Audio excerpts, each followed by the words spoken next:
আলোচনা তো 10 দিন হয়েছে। এই 10 দিনের আলোচনা সামনে আমরা জানি রবিউল আউয়ালে হয়তো 12 দিন হবে। এই 10 দিন 12 দিন সবগুলা সফল হবে যদি 10 দিন থেকে 10টা বাক্য 10টা কথা আমাদের জীবনে তাসির হয়। 10 দিনে হাজার হাজার কথা, হাজার হাজার সময় আমরা এখানে দিচ্ছি, যদি ওইটা আমাদের জীবনে কোনো প্রভাব না ফেলে এই 10 দিনের কোনো দাম নাই। আর এই 10 দিন যদি আমাদের দিলের মধ্যে মোহাব্বত, আমাদের চরিত্রের মধ্যে পরিবর্তন, আমাদের আমলের মধ্যে পরিবর্তন যদি আনতে পারে, তাহলে বুঝতে হবে আমরা যে সময় দিচ্ছি এই সময় আহলে বাইতের দরবারে কবুল হয়েছে। তো সেই পরিবর্তনের নিয়তে যে আয়াতে কারিমা তেলাওয়াত করলাম সূরাতুল ফাতহের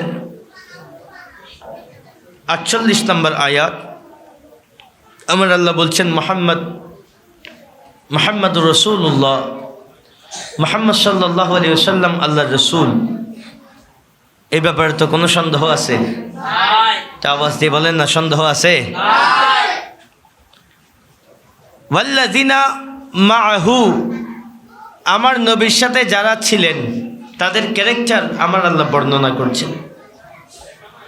আমার নবীর সাথে 2 ধরনের জাতের সম্পর্ক ছিল। এক জাত যাদের সাথে আমার নবী ঈমান এবং রক্তের কারণে কানেক্টেড। 2টা কারণ বললাম, 1 নম্বর ঈমান, 1 নম্বরে ঈমান, আরো জোরে বলেন 1 নম্বরে ঈমান, 2 নম্বরে রক্ত। 2 নম্বরে কি? রক্ত। ঈমান যদি না থাকে তখন ওই রক্তের কানেকশন কোনো কাজে আসবে না। ঈমান 1 নম্বর। ঈমান এবং রক্তের কারণে যারা আমার নবীর সাথে সম্পর্কযুক্ত তাদেরকে বলা হয় আহলে বাইতের রাসূল। আর রক্তের কারণে নয়, যখন রক্তের আত্মীয়রা আমার নবীর সাথে মুনাফিকি করেছে অনেকেই, তখন রক্তের সম্পর্ক না রেখেও যারা নবীর জন্য জান মাল কোরবান করেছেন তারা হলেন সাহাবায়ে রাসূল। এই আহলে বাইতের রাসূল এবং সাহাবায়ে রাসূল এদের কানেকশন কেমন? আমার আল্লাহ বলছেন আশিদ্দাউ আলাল কুফার। আহলে বাইতের রাসূল এবং সাহাবায়ে রাসূল ওনারা কাফেরদের উপর বড় কঠিন। কাফেরদের সাথে আমাদের কোনো মোহাব্বত, তো জোরে বলেন না, কোনো মোহাব্বত। যার ঈমান নাই তার সাথে কোনো মোহাব্বত নেই। কেন? কারণ মোহাব্বত যার সাথে হাসরও তার সাথে। আমাদের মাদ্রাসার ছাত্ররা মাশাআল্লাহ জানেন, মোহাব্বত যার সাথে হাসরও তার সাথে। সম্পর্ক আছে, সম্পর্ক নেই আমি সেটা বলছি না। এখানে বিভিন্ন ধর্মের মানুষের সাথে আমাদের উঠা বসা আছে। তাদের প্রোগ্রামে আমরা যাই, প্রোগ্রাম মানে ধর্মীয় প্রোগ্রাম না, ফ্যামিলি প্রোগ্রাম। তাদের সুখে দুঃখে আমরা থাকি, আমাদের সুখে দুঃখে তারা থাকেন। আমাদের ঘরে আগুন লাগলে তারা পানি নিয়ে আসেন, তাদের ঘরে আগুন লাগলে আমরা পানি নিয়ে যাই। এটা এক বিষয়, কিন্তু তাদের সাথে আমাদের কোনো ঈমানি মোহাব্বত নাই। তাদের প্রতি এই জায়গায় আমরা কঠোর। ধর্ম যার যার, উৎসব সবার বলে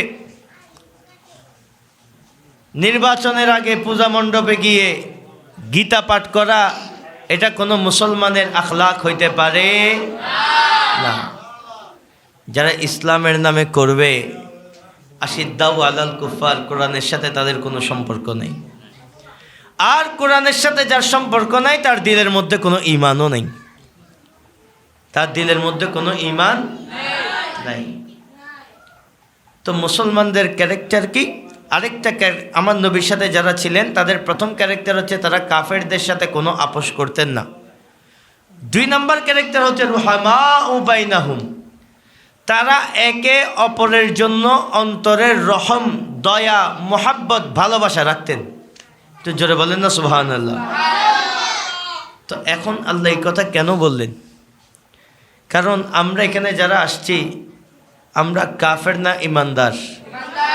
আরো জোরে বলেন, কাফের না ইমানদার? ইমানদার। ইমানদার মাত্রই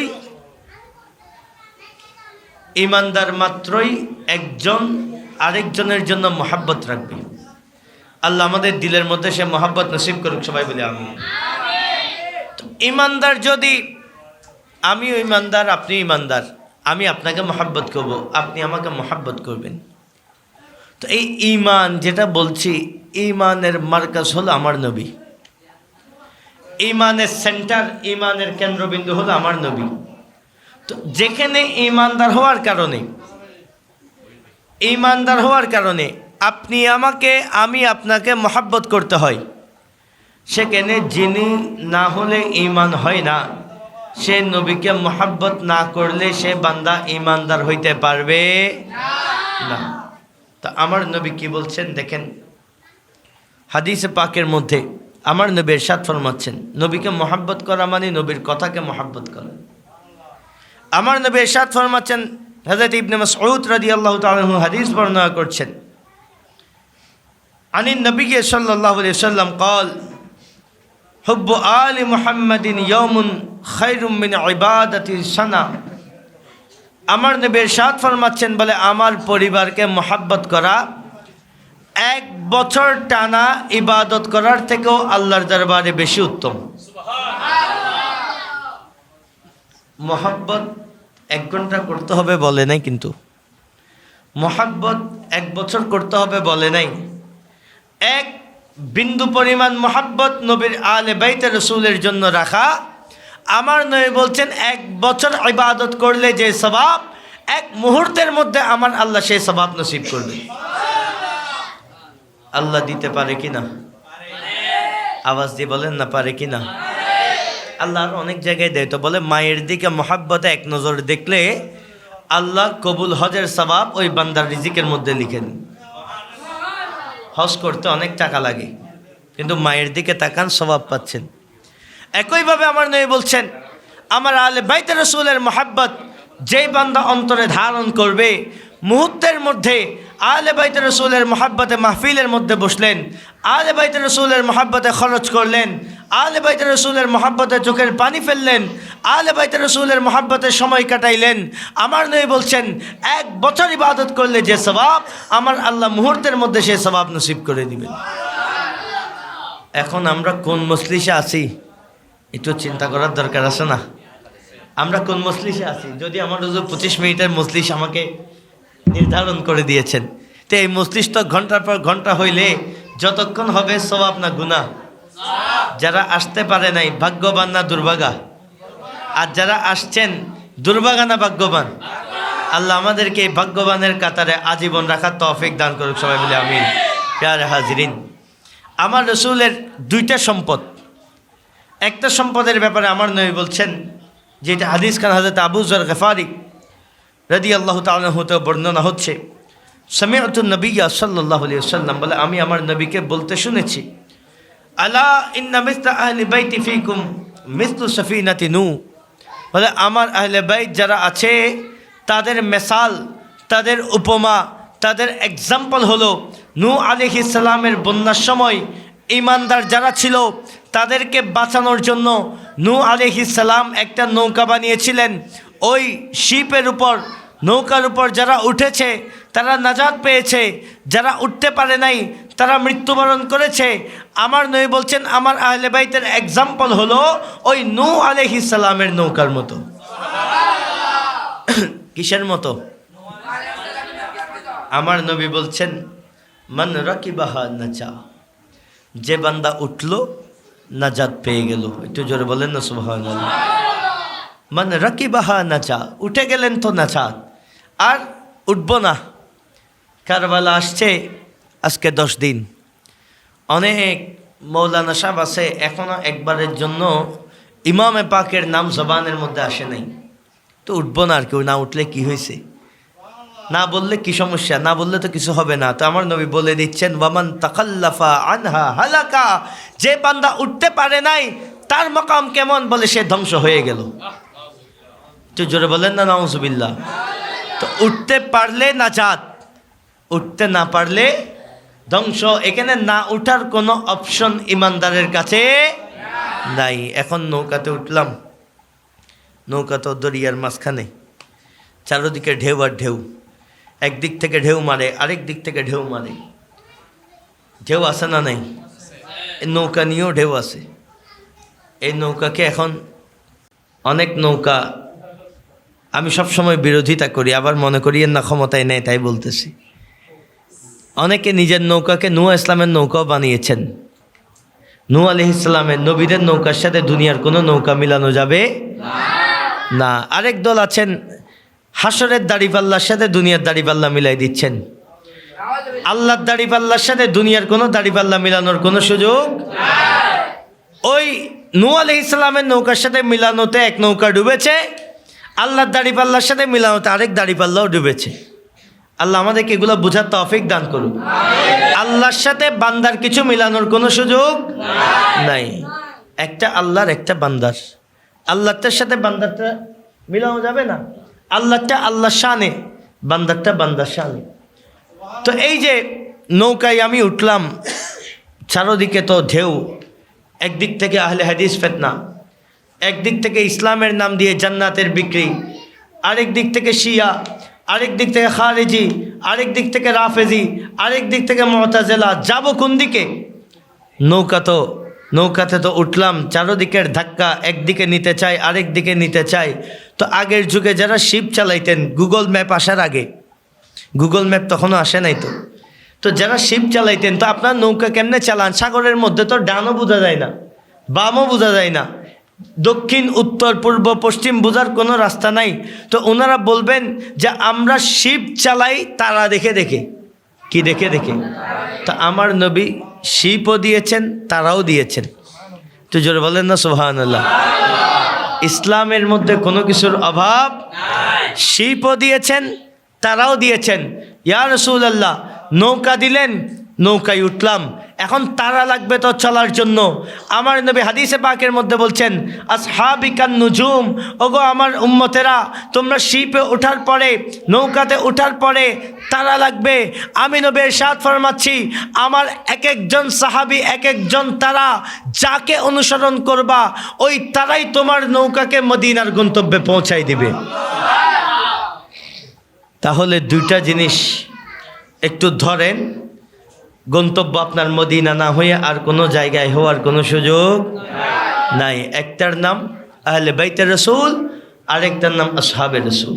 আল্লাহ আমাদেরকে তৌফিক দান করুক, সবাই বলি আমিন। তো যদি এই তারাগুলো আমরা ধরতে চাই, আমি এমনিও যে আলোচনা এনেছি, এজাজত থাকলে, সুযোগ থাকলে 2-2.5 ঘন্টা লাগবে, কিন্তু এখন তো সুযোগও নেই, রাতও অনেক হয়েছে। আমি আবার সীতাকুণ্ড যাব, অনেক দূর থেকে আসছি। আমাদের চেয়ারম্যান সাহেব কালকে আবার দিনে কাজ করবেন, উনিও ওঠার জন্য চেষ্টা করতেছেন, কিন্তু হয়তো মহাব্বতের কারণে উঠতে পারতেছেন না আর কি। তো এই যে আমি চেষ্টা করব যত দ্রুত করা যায়।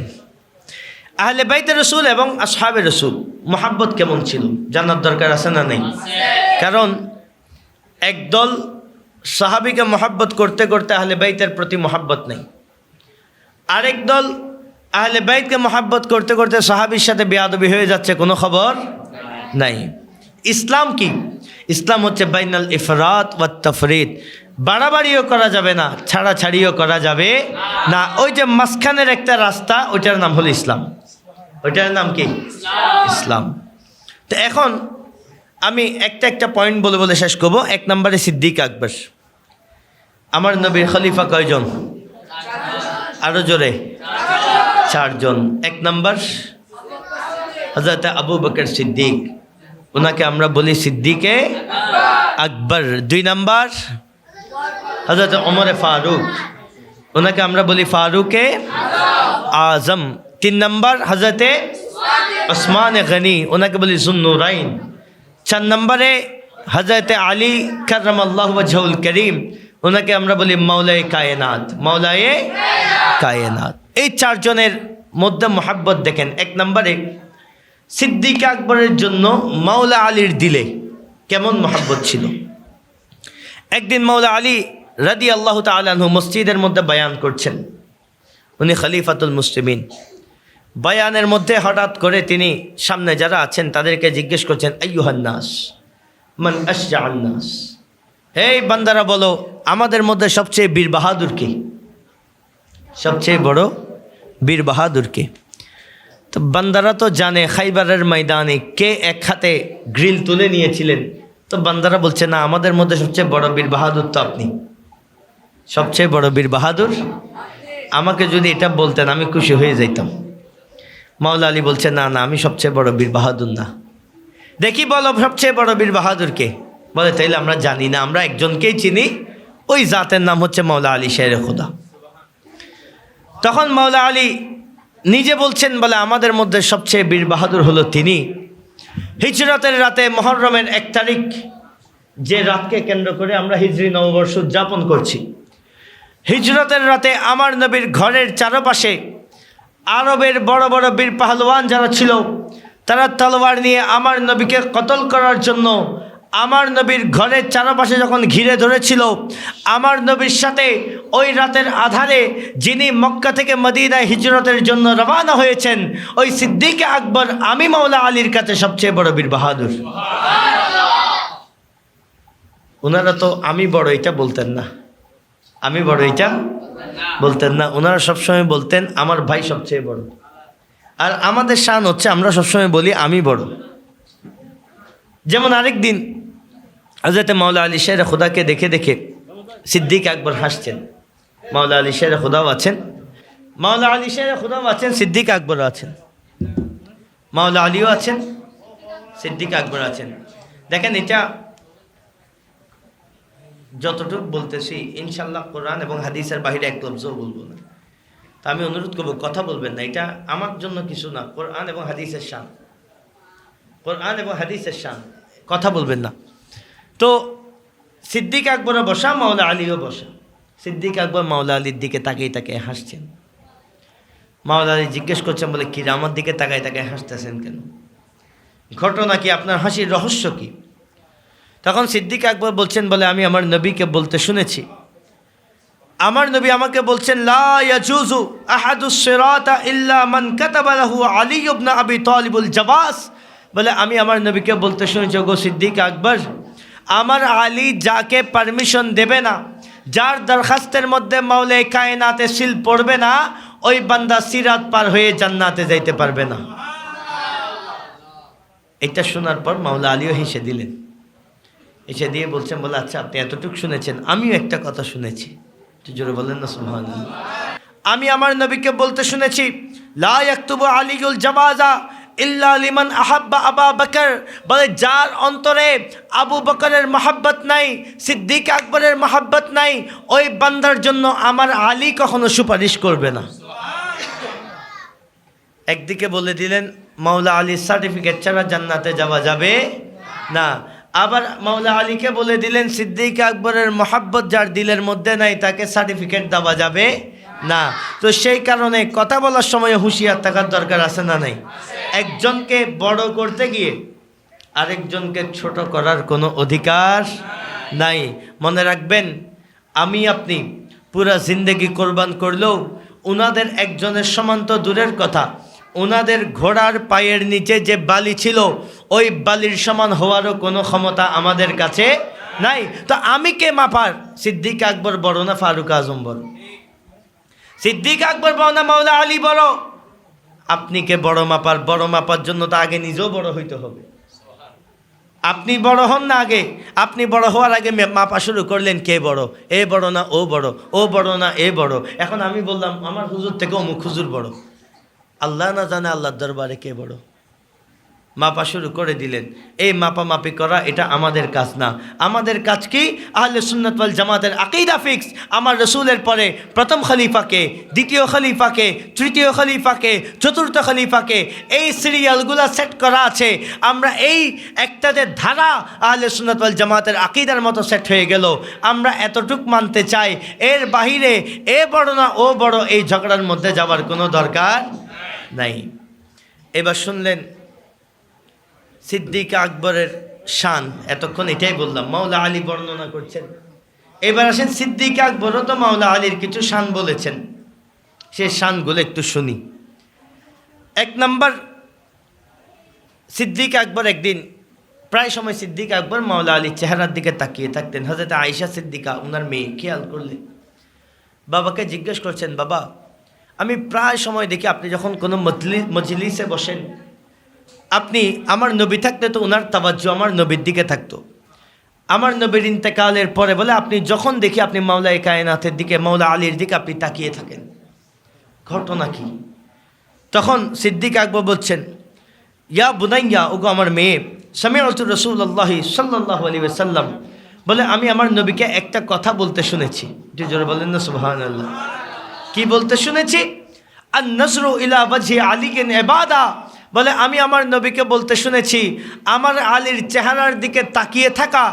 আমি একটু আগে বলেছিলাম আহলে বাইতে রাসূলকে মহব্বত করা ইবাদত। এখন সিদ্দিক আকবর বলছেন মহব্বত নয়, হযরতে আলীর চেহারার দিকে শুধু তাকিয়ে থাকা এটাও বড় ইবাদত। বলে সেই কারণে আমি যখন মজলিসে বসি, ওই মজলিসে মাওলায়ে কায়নাত মাওলা আলী থাকলে যতক্ষণ তাকাবো প্রত্যেকটা সেকেন্ডের মধ্যে ইবাদতের সওয়াব লিখে দেওয়া হবে। এই মোহাব্বত দেখেন, প্রথমে শুনলাম মাওলা আলী সিদ্দিক আকবরকে কেমন মোহাব্বত করতেন, এরপর দেখছি সিদ্দিক আকবর মাওলা আলীকে কেমন মোহাব্বত করতেন। এই মোহাব্বত থাকা এটা ইমানদারের আলামত। মোহাব্বত কার আলামত? ইমানদার মোহাব্বত নিয়ে বাঁচে। আমরা নবীজির জন্য মিলাদুন নবী করি, এগুলো মোহাব্বত, এগুলো মোহাব্বত। আমি একটু আগে মাহফিল শুরু হওয়ার আগে একজনকে বলছিলাম যে আপনি 12 দিন ব্যাপী মিলাদুন নবী করে নবীর শান বাড়াইতে পারবেন না। আমার আপনার কি যোগ্যতা? এই মুখ দিয়ে সারাদিন মিথ্যা কথা বলি, এই মুখ দিয়ে নবীর নাত পড়লে কি নবীর শান বাড়বে? একটু বলেন না বাড়বে? আবার আমি আল্লাহ ইয়াযু বিল্লাহ আস্তাগফিরুল্লাহ, আমি নবীকে গালি দিলাম, নবীর শান কমবে? আমি সুনাম করলেও বাড়বে না, আমি গালি দিলেও, কারণ বাড়ানোর দায়িত্ব ওয়ারাফা'না লাকা যিকরাক। আমার আল্লাহ বলছেন হাবিব আপনার শানকে আমি বাড়াবো। যার শান আল্লাহ বাড়ান তার শান বাড়ানোর ক্যাপাসিটি আমার কাছে নাই। তো আমি কি করছি? আমি একটু গোলামি করে ওই যে ওনার শান বাড়ছে, ওনার সাথে লাগতে পারলে আমিও উপরে উঠতে পারবো। ওনার সাথে লাগতে পারলে আমিও, যখন লিফট উঠে আপনার কাছে অপশন দুইটা, হয় লিফটে উঠে দাঁড়াবেন নয়তো লিফট থেকে নামবেন। লিফটে উঠে দাঁড়াইলে আপনি উপরে উঠবেন, আর লিফটে না উঠলে আপনি যেখানে আছেন সেখানে থাকবেন। তো আমি মিলাদুন নবী করছি, কারবালার মাহফিল করছি, ইমামে হুসাইনের শান বাড়ানোর জন্য না, আমার রসুলের শান বাড়ানোর জন্য না, এত ক্ষমতা আমার কাছে নাই। তো আমি কেন করছি? বলে ওই লিফটের মধ্যে উঠলে আমার শান বাড়বে, তাই আল্লাহর দরবারে আমার শান বাড়বে। যে আমার আহলে বাইত রাসূলের প্রোগ্রামে বসেছে, আমার নবীর মোহাব্বত আছে, সওয়াব হবে, আমার আমলনামা ভারী হবে, আল্লাহর দরবারে শান বাড়বে। তো এটা ইমাম হুসাইনের লাভ। আজকে আমরা এখানে এসেছি, ইমামে পাকের কোনো লাভ নাই, লাভ আমার জীবনের। আল্লাহ আমাদেরকে বেশি বেশি বসার তৌফিক দান করুক, সবাই বলি আমিন। এবার আসেন আমি সংক্ষেপে ফারুক আজমের শানে মাওলায়ে কায়নাতের কালাম হযরত আলী ফারুক আজমের শান বলছেন। দেখেন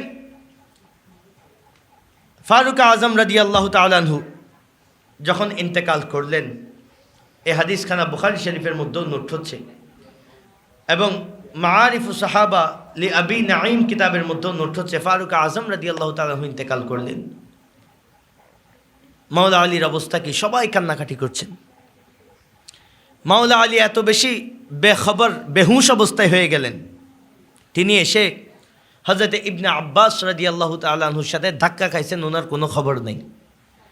উনি যে গিয়ে ধাক্কা খাচ্ছেন ওনার কাছে কোনো খবর নাই। উনি এত বেশি, ওনার অন্তর খারাপ, এত অন্তর মলিন হয়ে গেল, উনি ধাক্কা খেলেন, ওনার কোনো খবর নাই। তো হযরত ইবনে আব্বাস রাদিয়াল্লাহু তাআলা আনহু একটু পিছনে ফিরে তাকাইলেন, তাকানোর পর দেখছেন মাওলায়ে কায়নাত মাওলা আলী, এদিকে ফারুক আজমের লাশ মোবারক খাটের মধ্যে রাখা। তো কেন ওনারা ওই জায়গায় কেন আসতেন? বলে আমরা সবাই, এখনও জানাজা হয় নাই, জানাজা হওয়ার আগে ফারুক আজমের রহমতের জন্য দোয়া করার জন্য এক জায়গায় এসেছি। তো জানাজার আগে দোয়া করা যাবে কিনা? বলেন না, যাবে কিনা? কারা করেছেন? সাহাবায়ে কেরাম। কারা করেছেন? এবং জানাজার পরেও দোয়া আছে না নাই? আছে। এগুলো সাহাবায়ে কেরামের আমল। এখন আমরা করলে বেদাতের ফতোয়া লাগে। তো বলে আমরা ফারুক আজমের লাশ মোবারক খাটিয়ার মধ্যে আছে, আমরা দোয়ার জন্য এক হইলাম। এখানে মাওলা আলী আসছেন, উনি যে ধাক্কা খাচ্ছেন মানুষের সাথে, এই খবরও ওনার মধ্যে নেই। এমন সময় মাওলা আলী শের খুদা হযরত ইবনে আব্বাস রাদিয়াল্লাহু তাআলা আনহুকে বলছেন, মা খাল্লাফতু আহাদান আহাব্বা ইলাইয়া আন আলকাল্লাহা বিমিসলি আমালিহি মিনকা ওয়াইমুল্লাহ ইন কুনতা লাআযুন্না লা ইয়াজআলান্নাকা আল্লাহু আযজা ওয়া জাল্লা মা সাহিবাইকা। বলে আমার দুনিয়াতে অনেক মানুষের আমল আমি দেখেছি, কিন্তু আমি মাওলা আলী আমি পছন্দ করি, মহাব্বত করি, আমি চাই আমার আমলগুলো যেন আমার ভাই ওমরের আমলের সাথে মিলে যায়। আমার ভাই ওমর যেভাবে আমল করেন সে আমলের সাথে আমার আমল মিলে গেলে আমি সবচেয়ে বেশি খুশি হব। কারণ আমার ইয়াকিন হচ্ছে ফারুক আজমের লাশ মোবারক যখন কবরের মধ্যে রাখা হবে, ওই ফারুক আজমের কবর আমার নবীর কবর থেকে জুদা হবে না, আমার নবীর সাথে ফারুক আজম এবং সিদ্দিক আকবরের মোলাকাত হয়ে যাবে। তো উনি এটা আবেগ থেকে বলছেন না, উনি একটা দলিলও দিয়েছেন। বলে আমি সারা জীবন আমার নবী থেকে শুনেছি, আসমা রাসূলুল্লাহ সাল্লাল্লাহু আলাইহি ওয়াসাল্লাম যাহাবতু আনা ওয়া আবু বকর ওয়া উমর ওয়া দাখালতু আনা ওয়া আবু বকর ওয়া উমর ওয়া খারাজতু আনা ওয়া আবু বকর ওয়া উমর।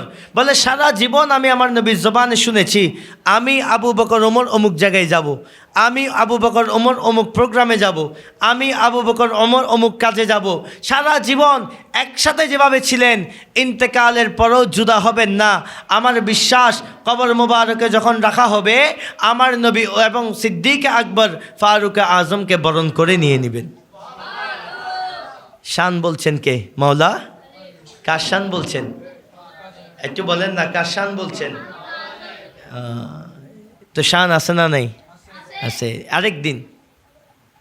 আরেকদিন মাওলা আলী শাহ খুদার গায়ে একটা চাদর পুরাতন হয়ে গেছে, ছিঁড়ে গেছে, পুরাতন একদম চাদর। তো ওই চাদর হযরতে আবু মারিয়াম রাদিয়াল্লাহু তাআলা আনহু তিনি বর্ণনা করছেন এই ঘটনা, যেটা মুসান্নাফ ইবনে আবি শাইবার মধ্যেও নোট হচ্ছে। একটা পুরাতন চাদর দিয়ে মাওলা আলী হেঁটে যাচ্ছেন, তো তিনি দেখে বলছেন, যোগো মাওলা আলী আপনি এত পুরাতন ছিঁড়া কাপড় কেন পরছেন? বলে এটা বলার পরে মাওলা আলী কান্নাকাটি শুরু করে দিলেন। কি শুরু করে দিলেন? ছিঁড়া কাপড় কেন পরছেন জিজ্ঞেস করার পর মাওলা আলী কান্নাকাটি শুরু করলেন। তো হযরত আবু মারিয়াম রাদিয়াল্লাহু তাআলা আনহু তিনি ভয় পেয়ে গেলেন। বলে আমি আসলে বুঝতে পারি নাই যে আপনার কম্বলকে ছিঁড়া বললে আপনি এত কষ্ট পাবেন। এটা বুঝতে পারলে আপনি যেভাবে কান্নাকাটি শুরু করবেন, এটা জানলে আমি আপনার কম্বল নিয়ে কোনো কথাবার্তা বলতাম না। ফারুক আজম বলছেন, বলে গো আবু মারিয়াম আমি তো আমার কম্বলের জন্য কান্নাকাটি করছি না, আমার কম্বল নিয়ে আমার কোনো টেনশন নাই, আমার কম্বল ছিঁড়া না ফাটা এটা নিয়ে আমার কোনো টেনশন নাই। আমাকে এই কম্বল কে উপহার দিয়েছে জানো? এই দুনিয়ার জমিনে আমার একজন খলিল, আমার একজন বেস্ট ফ্রেন্ড ছিল যার নাম হলো ফারুক আজম, হযরত ওমর ফারুক রাদিয়াল্লাহু তাআলা আনহু, তিনি আমাকে এই কম্বল উপহার দিয়েছেন। তুমি যখন কম্বলটা ছেঁড়া বললা আমার কাছে আমার বন্ধুর স্মৃতি মনে পড়ে গেল, আমি আমার বন্ধুর জন্য কান্নাকাটি শুরু করে দিয়েছি। কেমন মহাব্বত ছিলেন! মারা যাওয়ার পর একজন আরেকজনের জন্য কান্নাকাটি করতেন। এই মহাব্বত ওনাদের মধ্যে ছিল। আজকে ১৫০০ বছর পরে এসে আমরাই ওনাদের মধ্যে মারামারি বাজাচ্ছি। ওনাদের মধ্যে কখনো কোনো সমস্যা ছিল না। এবার আসেন ফারুক আজম কিভাবে সম্মান করেছেন। এতক্ষণ তো শুনলেন মাওলা আলী কিভাবে করেছেন, এখন শুনেন ফারুক আজম কিভাবে করেছেন। যদি আমার নোট অনেক লম্বা, আমি অনেকগুলো কথা ফেলে ফেলে ফেলে ফেলে চলে যেতে হচ্ছে। ফারুক আজম রাদিয়াল্লাহু তাআলা আনহুর যখন খলিফাতুল মুসলিমিন, উনি ওনার রুমের মধ্যে একদিন রুম বন্ধ করে বসেছিলেন। এমন সময় ওনার ছেলে হযরতে ইবনে ওমর তিনি এসে দরজা নক করলেন যে আব্বা আমি একটু ভিতরে আসতে চাই, আপনার সাথে কথা আছে। কোথায় আসতে চাই? ভিতরে। আমি ভিতরে আসতে চাই, আপনার সাথে কথা আছে। ফারুক আজম বলছেন না আমি এখন ব্যস্ত, এখন আসা যাবে না। এখন ওই দরজার বাহিরে হযরতে ইবনে ওমরের সাথে হযরতে ইমাম হুসাইনও বসা। ইমাম হুসাইন খেয়াল করলেন যে ফারুক আজম নিজের ছেলেকে তো পারমিশন দেয়নি, আমি গেলে কি আর আমাকে পারমিশন দিবে? ফারুক আজম আর অনুমতি, হযরতে ইমাম হুসাইন আর অনুমতি চান নাই, ঘরে চলে গেছেন সোজা। তো ফারুক আজম যখন রুম থেকে বের হলেন, এই কি বলতে আসছিলা? বলে আব্বা আমি আসছিলাম এই কাজে, কিন্তু আপনার কাছে তো ইমামে হুসাইনও এসেছেন, আপনার রুম বন্ধ, আপনি অনুমতি দিচ্ছেন না দেখে চলে গেছেন। বলে তাড়াতাড়ি খবর দাও, তাড়াতাড়ি খবর দাও। ইমামে আলী মাকাম আসলেন। বলে আপনি কি আমাকে ডেকেছেন? বলে হ্যাঁ। আপনি আমার দরবারে এসেছেন, চলে গেলেন কেন? বলে চলে গেলাম এই কারণ আপনার ছেলে আপনার থেকে অনুমতি চাইছে, আপনি আপনার ছেলেকে অনুমতি দেন নাই। আমি তো বাহিরের মানুষ, আপনি আমাকে অনুমতি দিবেন? যেখানে ছেলে পারমিশন পাচ্ছে না রুমে ঢুকার, আমি তো বাহিরের মানুষ, আমার অনুমতি পাওয়ার তো প্রশ্নেই আসে না। তখন ফারুক আজম কি জবাব দিচ্ছে শুনেন। বলে খোদার কসম করে বলছি, আমার পরিবারের থেকেও আহলে বাইতে রসুলের মর্যাদা আমার কাছে 1000 গুণ বেশি। আমার পরিবার যেখানে অনুমতি পাবে না, সেখানে আপনি অনুমতি পাওয়া তো দূরের কথা, আপনার অনুমতি চাওয়ারও কোনো প্রয়োজন নাই। আপনি যখন আসবেন অনুমতি চাইবেন না, আমি কে অনুমতি দেওয়ার? আপনি যখন আসবেন সোজা আমার রুমের মধ্যে ঢুকে যাবেন। তুই জোরে বলেন না সুবহানাল্লাহ। হলে আপনার থেকে অনুমতি চাওয়ার কোনো প্রয়োজন নাই। এর মধ্যে ফারুক আজমের জামানা চলছে, কিসরা বিজয় হয়ে গেল। ফারুক আজমের কাছে গনিমতের মাল, যুদ্ধের সম্পদ আসছে। ফারুক আজম যুদ্ধের সম্পদ বন্টন করছেন। ইমামে হাসান রাদিয়াল্লাহু তাআলা আনহু আসলেন, বলে আমার সম্পদ বুঝাই দেন।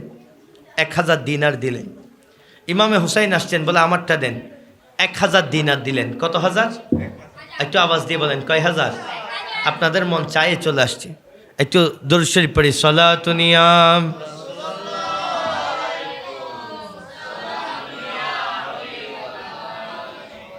তো ইমামে হাসান আসলেন 1000 দিনার, ইমামে হুসাইন আসলেন 1000 দিনার। খলিফা হচ্ছেন ফারুক আজম। খলিফাকে ফারুক আজম। ফারুক আজমের ছেলে আসলেন বাবার কাছে, বাবা 500 দিনার দিলেন। জোরে বলেন না সুবহানাল্লাহ।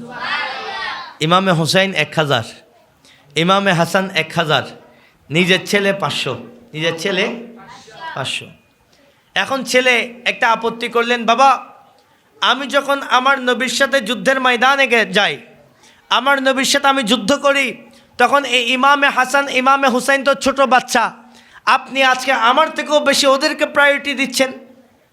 এটা তো হইতে পারে না, আমার থেকে বেশি ওরা কিভাবে প্রায়োরিটি পাবে? তখন ফারুক আজম কি জবাব দিচ্ছেন শুনেন।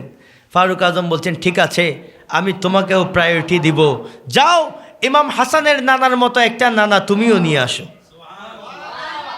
যাও ইমাম হুসাইনের মায়ের মতো একটা মা তুমিও নিয়ে আসো, ইমাম হুসাইনের বাবার মতো বাবা তুমিও একটা নিয়ে আসো। যদি আনতে পারো তাহলে হাসনাইনে কারিমাইনকে যে মর্যাদা দেওয়া হচ্ছে তোমাকেও আমি একই মর্যাদা দেব। এমন নানা তো দুনিয়াতে আরেকটা আনার কোনো সুযোগ নাই। এমন মা যিনি জান্নাতের সরদারনি, এমন মাও তো দুনিয়াতে আর কোনো বেটা আর এমন মা আনতে পারবে না।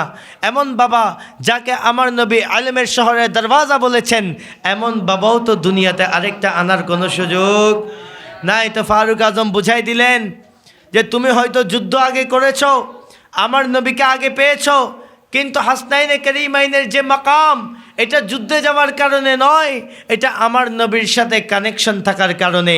তো ওই কানেকশন যদি তুমি করতে পারো তাহলে তোমাকেও একই মর্যাদা দেওয়া যেত। যেহেতু ওই রক্তের কানেকশন করার আর কোনো সুযোগ নাই, তাহলে হাসনাইনে কারিমাইনের সাথে তুলনা করারও কোনো সুযোগ নাই। আল্লাহ আমাদেরকে বোঝার তৌফিক দান করুক, সবাই বলি আমিন। ইয়ারে হাজরিন, এরপর হযরত ওসমান যুন্নুরাইন, আমি 3 নম্বর সাহাবীর মধ্যে চলে আসছি। আপনারা শুনতে চাচ্ছেন নাকি শেষ করে দিব? হ্যাঁ, শেষ করে দিব। ওসমান গনি, ওনার সাথে কেমন সম্পর্ক? একদিন তৎকালীন যুগেও কিছু ক্রিমিনাল ছিল। কি ছিল? এখন যেরকম সাহাবায়ে কেরাম এবং আহলে বাইতের মধ্যে মারামারি লাগাইতে চায়, তৎকালীন যুগেও এমন কিছু বদনসিব মানুষ ছিল। ওই রকম একজন বদনসিব ইমামে হাসানের দরবারে আসলেন। হাদিসখানা মুসান্নিফ ইবনে আবি শাইবার মধ্যে নোট হচ্ছে 12109 নম্বর হাদিস। ইমামে হাসানের দরবারে আসলেন, এসে বলছেন, দেখি হযরত ওসমান যুন্নুরাইনের ব্যাপারে আপনার মতামত বলেন। আমার নবীর হাজার হাজার মতামত আছে হযরত ওসমান গনির ব্যাপারে, এই বান্দার এই মতামত দিয়ে অন্তর শান্তি হচ্ছে না। তার থেকে ইমামে হাসান থেকে আলাদা মতামত লাগবে। কেন? সে মনে করছে ইমামে হাসানকে মতামত দিতে বললে উনি একটা উল্টাপাল্টা বলবে আর গিয়ে কিছু গিট্টু লাগানোর সুযোগ আছে। এমন বান্দা আমাদের সমাজের মধ্যে আছে না নাই? অমুকের ব্যাপারে অনেক কানা করে হন না, ইতে সাথে কিছু একটা হইলি তা ইকে যায় আবার লাগাই দিতে জুম, এবার দুনু হজ্জা করো আরেকটা অসা চাই। আবার ঐক্য যাই হবো তো অনেকখান ইতের নামে কিছু হন না অনের নামে এগিন হই, এরকম মুনাফিক সমাজের মধ্যে আছে না নাই? তো গিয়ে বলছে, বলে আপনি একটু বলেন, আমার ভাইয়েরা মনে হয় চাচ্ছে শেষ করে দিই, একটু আওয়াজটা অফ রাখবেন। ওসমান গনির ব্যাপারে আপনার মতামত কি?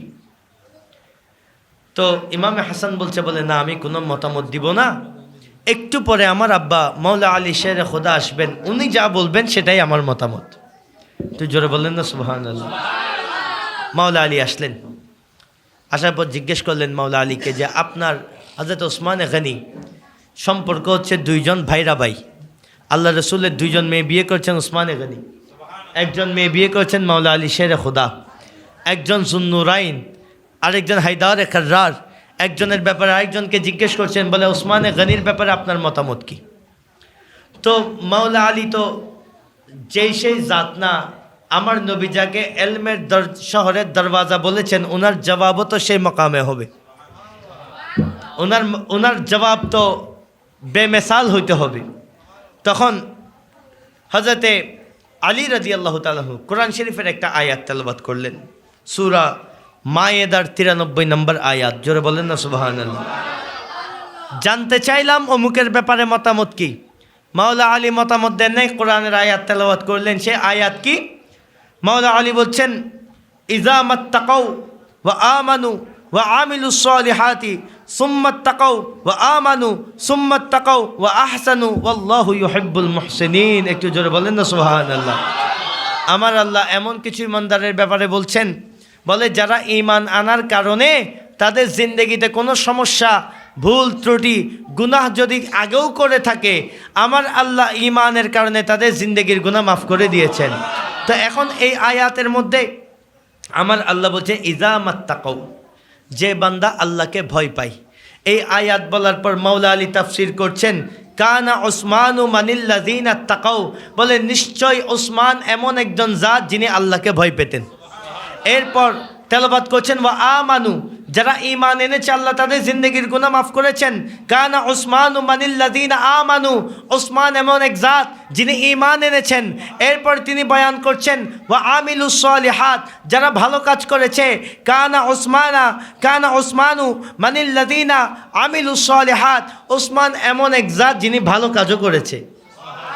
এভাবে বলতে বলতে বলতে বলতে এরপর বলছেন ওয়া আহসানু, যারা এহসান করেছে। কানা ওসমান এমন এক জাত ছিল যিনি এহসান করেছেন। ওয়াল্লাহু ইউহিব্বুল মুহসিনিন, আর যারা এহসান করে আমার আল্লাহ ওই মুহসিনিনদেরকে বড় মহব্বত করেন। তো ওসমান রাদিয়াল্লাহু তাআলা ব্যাপারে মতামত কি? বলে মতামত আমি দিব না, ওসমানের মধ্যে এই ক্যারেক্টারগুলো ছিল।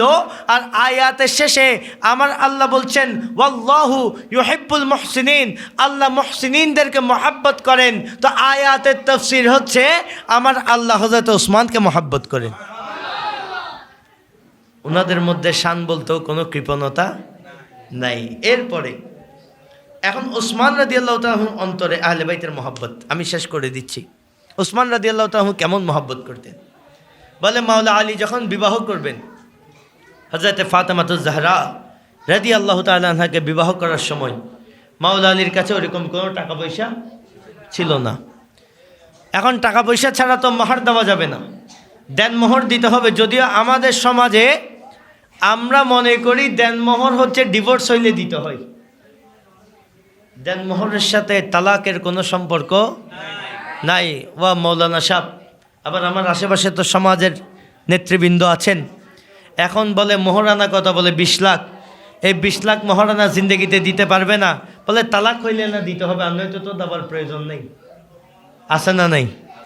মোহরানার সাথে তালাকের কোনো সম্পর্ক, পুরা জিন্দগি যদি তালাক না দেয় তার মানে তো মোহরানার আর কোনো কাজই নেই, দরকার নাই, আর কোনো দরকার নেই। বর্তমান সমাজের মেন্টালিটি এমন হয়ে গেছে যে তালাক না দিলে, আমার নওজোয়ান ভাইয়েরা, তালাক না দিলে মনে হয় যে মোহরানা লাগবে না। মনে রাখবেন, মোহরানার সাথে আকদের সম্পর্ক, আক্ত করলেন, সংসার করবেন, মোহরানা দিতে হবে। তালাকের এখানে কোনো ফাংশন নাই। তো মোহরানা কেমন হবে?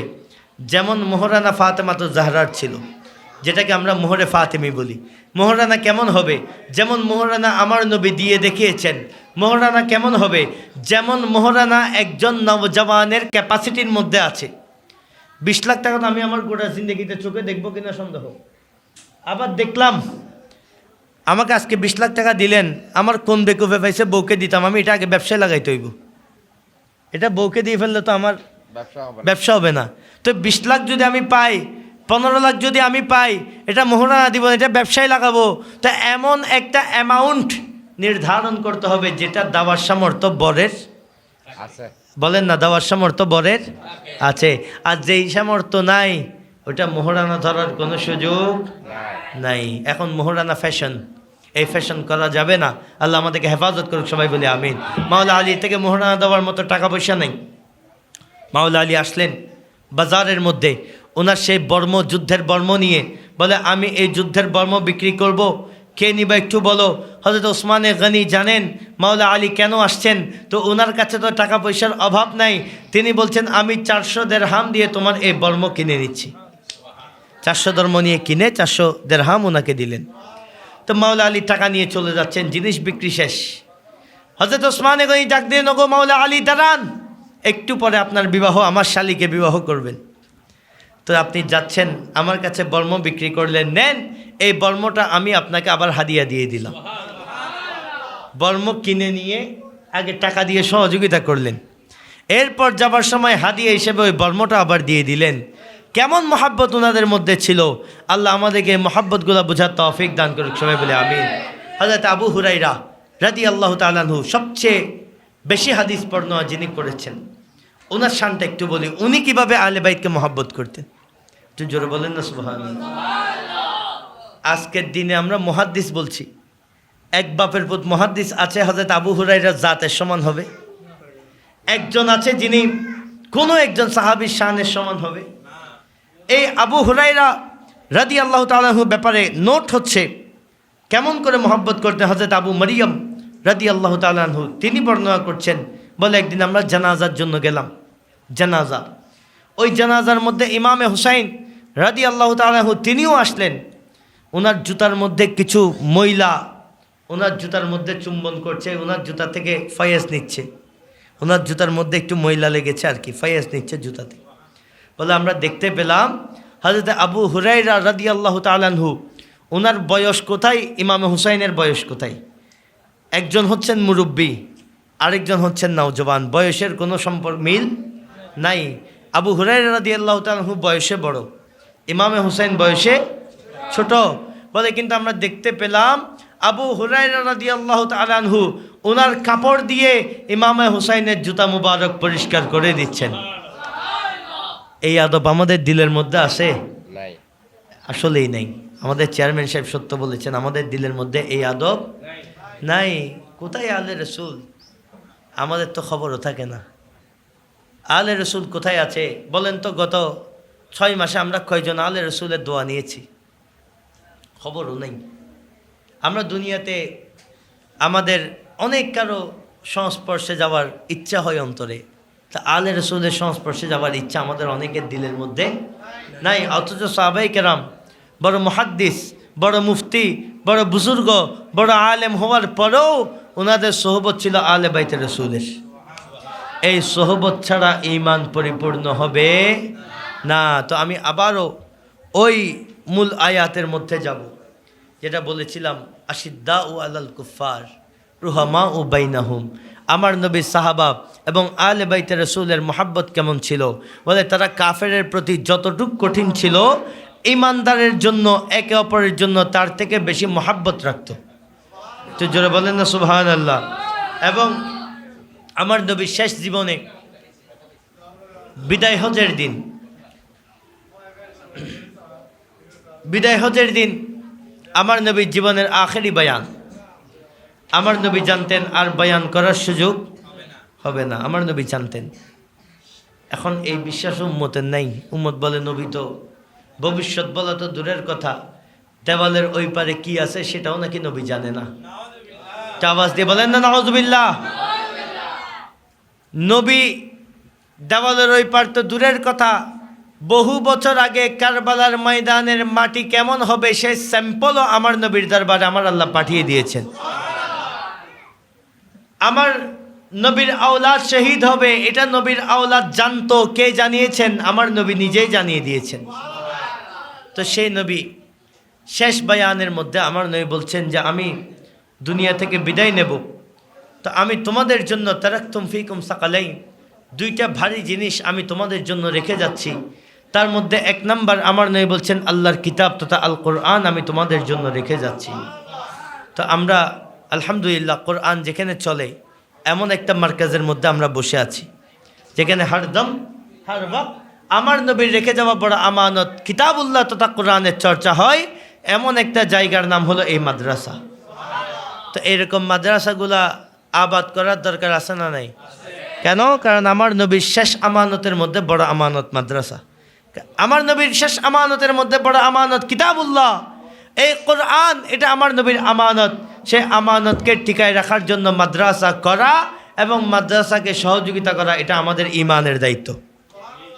এরপর এখন কোরআন তো আমার নবী দিলেন।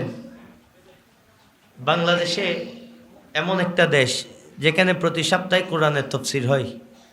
কথা বলেন ঠিক কিনা? কোরআনের তাফসীর কি হয়? সাহেবে কোরআন যিনি না হলে কোরআন হতো না।